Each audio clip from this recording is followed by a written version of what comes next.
Guys, assalamu alaikum wa rahmatullahi wa barakatuh. I pray you're all very well, inshallah. Today's video is actually a video which is very close to my heart, something I want to speak about for some time, but I haven't had the opportunity to do so. But I just want to start with this.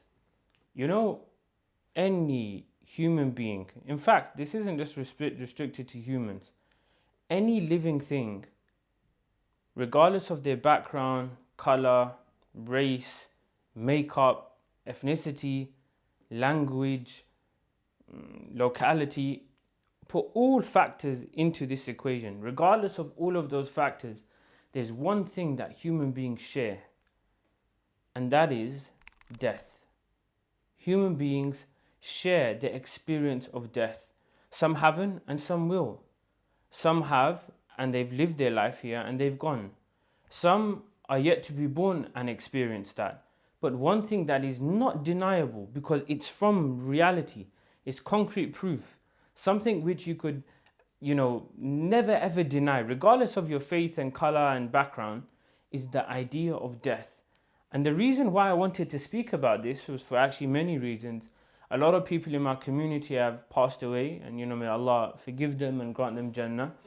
And something that also kind of moved me was looking at Chunks' most recent podcast with his cousin Darkest Man. In that segment over here, which you're going to watch, Chunks was actually moved heavily by the death of Darkest Man's father.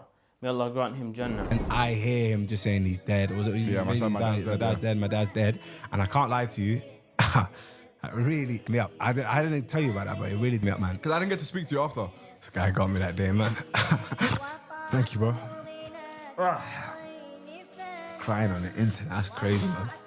And I could see from just as a viewer that this whole concept and idea of death moved Chunks so much, almost to a degree where it's like when he was speaking about, becoming more practicing and all of this is a waste and he needs to kind of focus on his relationship with his creator a bit more, I kind of saw something which actually I wanted to address today, which was that human beings haven't really reconciled the idea of death in the manner it should be.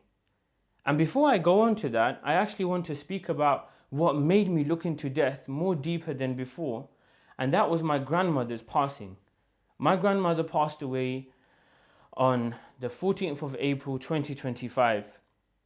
She passed away, and that was something that moved me a lot because she actually lived with me. She lived with me for 15, 20 plus years. In fact, this very garment I'm wearing today was the garment I used to lead her janazah prayer, which was her funeral prayer. And it was the same garment I used to bury my grandmother. So even the garment I'm wearing in this video today was done with an idea to wear this because it's connected to death and my grandmother.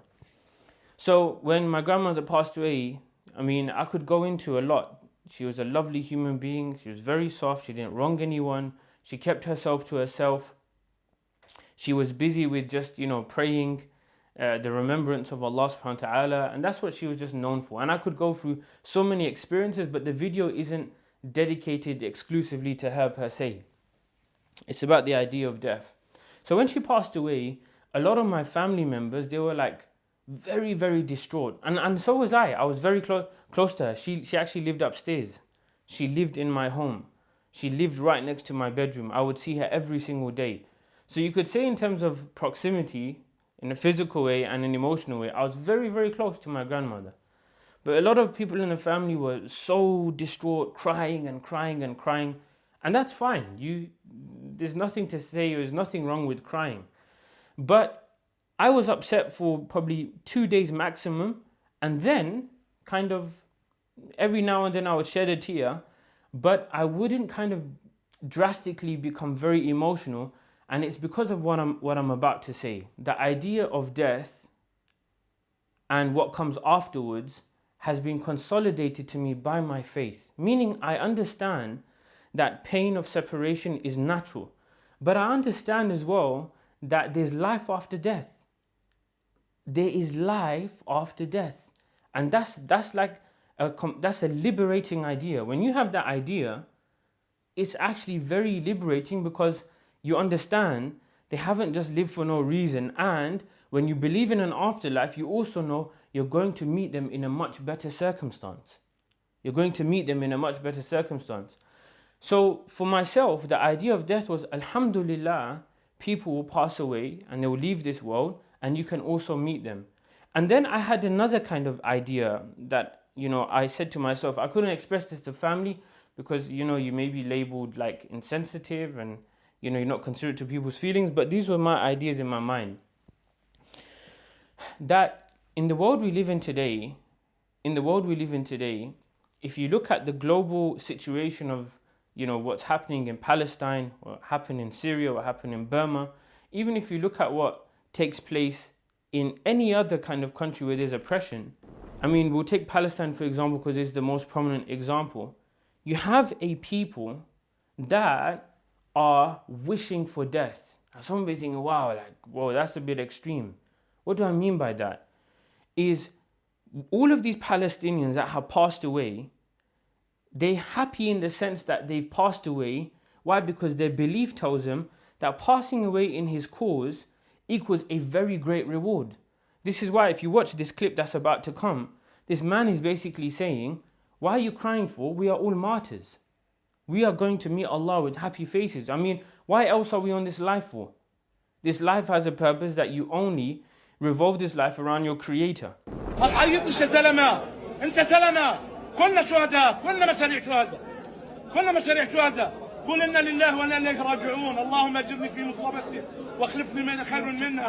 So you learn something, in fact, from the Quran, that your whole purpose in life can be completely shifted if you have this idea of death on lock in your mind. It can shift your whole perspective on the grand purpose in life today. And I'd say the reason why maybe people find it hard to deal with the loss with the loved one, like I said, is natural at the separation. But why maybe misery and depression and sadness will consume them is because perhaps there's no clarity on this idea. And living in a world like the Western world, a capitalist world where everything's focused on materialism and there's no insight onto death. If you went to the Western civilization and you were to ask them, what comes after death? They say, I don't know. They don't include it part of their life. But whenever you see a land on this world that includes death part of their belief system, you see them so happy because they understand we could go through so much misery. We could go through death. We could go through oppression. We could go through persecution. We could go from burying our children in plastic bags and still continuing with life. Do you know why? Al-akhirah, the afterlife. And Allah says in the Quran, وَلَلْآخِرَةُ خَيْرٌ وَأَبْقَى. The afterlife is better and it's everlasting. And you have also verses in the Quran like Allah subhanahu wa ta'ala says, وَلَا تَقُولُوا لِمَنْ يُقْتَلُ فِي سَبِيلِ اللَّهِ أَمْوَاتٌ بَلْ أَحْيَاءٌ وَلَكِنْ لَا تَشْعُرُونَ. And do not say about those who died in the path of Allah subhanahu wa ta'ala that they are dead. Rather they are alive, but you do not perceive so. All of this leads to the fact that there is life after death. And when you understand that there's life after death, something amazing happens in you where you realize, hold on, if I had a beginning and I had an end, then surely anything in between must have a purpose. And this is why people crumble in the Western way of life, Muslims and non-Muslims, is because they think that the be-all and end-all is just this very fleeting moment you live, which is called life. It could be maximum 80 years or as minimum as 1 day. It's life, it's just going to fly by. And this is why I urge Muslims and non-Muslims to discover and explore the idea of death much more.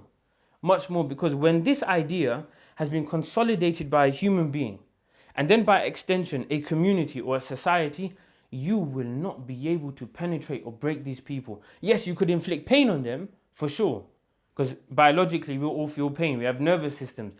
One thing you will never break though is their morale and their spirit and their belief. No way. Because a people who yearn for death for the sake of a reward in the afterlife, you tell me how you're going to defeat them. How are you going to break them? And this is why the whole world has looked up to Palestine, because they are sacrificing what the West deem as the most dearest thing and sanctified thing to them, which is life, for the sake of what? Reward. And this is why so many people have looked into Islam because of the plight in Palestine. So many people. Because they're like, wow, these people, what are they saying here? And when they're translated, all these clips that are coming on, they're saying, oh Allah, take from us until you're pleased. You know what these people are thinking? What do you mean, take more? Life is the most, precious thing. No, no, no. In the Islamic way of life, in the Islamic worldview, death is just the beginning to what is meant to come after, which is your permanent life. And that is why you cannot defeat the people of Palestine. That's why you cannot defeat somebody who believes in an afterlife and shapes his whole life in accordance to that. And if you don't mind, I was actually doing some research into this. There's a book by Ibn al-Qayyim which talks about the soul, and there's sections in there which actually, serve as points of consolation when my grandmother passed away, that the deceased are actually aware of what's happening in the world that we're living in, i.e. this current world we're living in. So it said that Muhammad bin Abdul Aziz bin Sulaiman has narrated that Bishr bin Mansur has said, a man would depart the graveyard during the plague to attend the funeral prayer. And when evening would arrive, he would stand at the gate and say, may Allah comfort you and may He pardon you and accept your good deeds. He wouldn't exceed these words.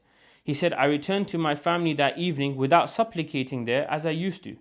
Then I was approached by a large group while I was asleep. I asked, who are you and what do you seek? They replied, we are the inhabitants of the graveyard. So I asked, what do you seek then? They replied, there is a gift which you used to give us before returning to your family.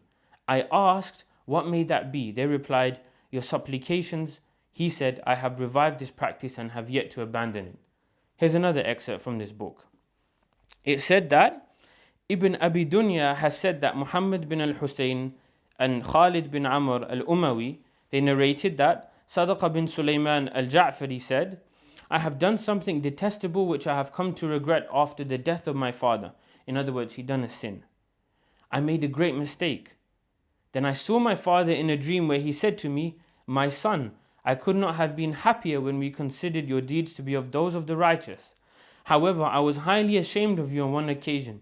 So please do not disgrace me, my son. He said, after that I would hear him say during his dawn supplication, and he was my neighbor in Iraq, O bestower of righteousness who guides the lost and is the most compassionate, grant me a final return to you. When I read this, I realized something kind of groundbreaking. I realized that whilst we're living this life we call life, which is called dunya, there's something else, there's another realm of this of another world that's taking place, which is called the barzakh in Arabic language. Barzakh in the Arabic language is the life between, i.e. after death and the day of resurrection. That's also a life. And I thought, wow. In the Islamic worldview, there's a whole entire existing universe that's taking place whilst human beings are living. To an extent, the dead are also living. The dead are also living. And this is something which is deep in Islamic literature and in the Islamic tradition. And what this made me realize was, why am I focused so heavily? Why am I so worried? Why am I so upset? Why do I get so invested in this world when there's another dimension of human beings, of billions, they're still living, i.e. after their death. They're still aware of what's taking place. So why am I so worried for? And what that made me realize is, subhanallah, this is exactly what the people of Palestine are expressing, and this is what they're manifesting. That's why they don't care about life. They don't care about life at all. Their lands have been stolen. Their backs have been broken. Their children have been killed. Their food has been taken. Their starvation is increased. You cannot defeat these people because why? They believe in an afterlife.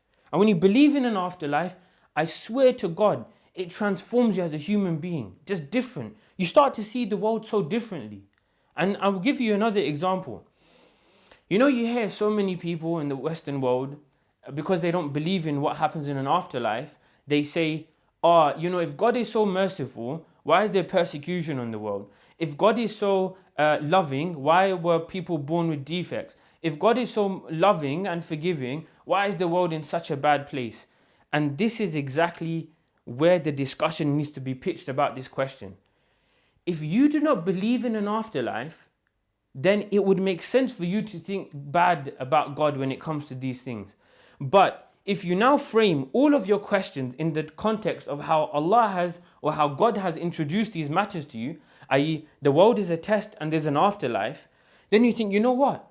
God actually isn't this hating, unloving God.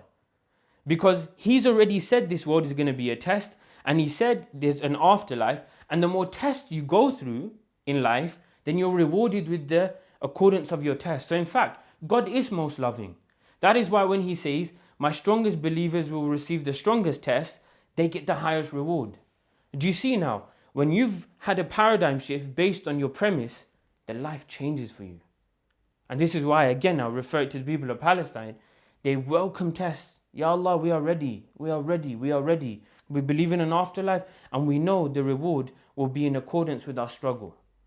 So what I'd like to say as well to viewers as well is that when you've lost someone who's very dear to you, and you're very upset and you've lost somebody, I'll say this in a kind of soft way. They will kind of, they've left. They've lived their life. But then if you've cried and you've become upset, but the idea of death hasn't penetrated your heart, the idea of death hasn't changed your view on life, hasn't given you an oomph to your purpose in life, and it still made you the same person, then with all due respect, those tears went in vain. Because those tears didn't benefit or harm the person who passed away in your family. Death has to change you. Death has to become the premise of why you're living, the afterlife. And when you have that in a person, all of your actions in your life here become filtered and funneled by this filter known al-akhirah as the afterlife. And this is how you have a person who's selfless, a person who strives for excellence, a person who doesn't waste his time, a person who values his parents, a person who doesn't get embroiled in arguments and stupid gossip and local family politics, a person who's made his life selfless, a person who's dedicated his life, for example, to alleviating the plight of the oppressed. All of this is enforced strongly by the idea of an afterlife.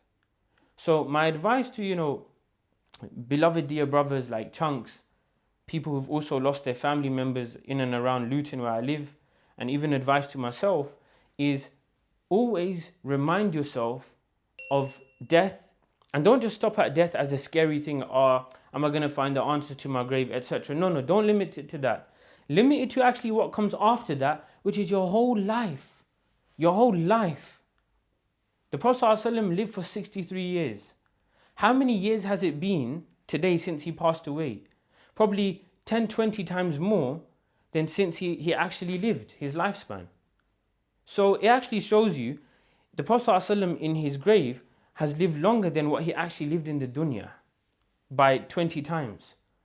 So become focused on the idea of an afterlife, and please, for the non-Muslims and Muslims too, explore Islam in this manner as a way that it includes death part of his belief system, and you will have an unbreakable, excellent, productive, non-lazy society, because this is what death does. It pushes people to make the most of this world in the best way. So for those who've had people pass away, may Allah subhanahu wa ta'ala grant them rahmah. May Allah subhanahu wa ta'ala forgive all of their sins, grant them Jannah without any hisab.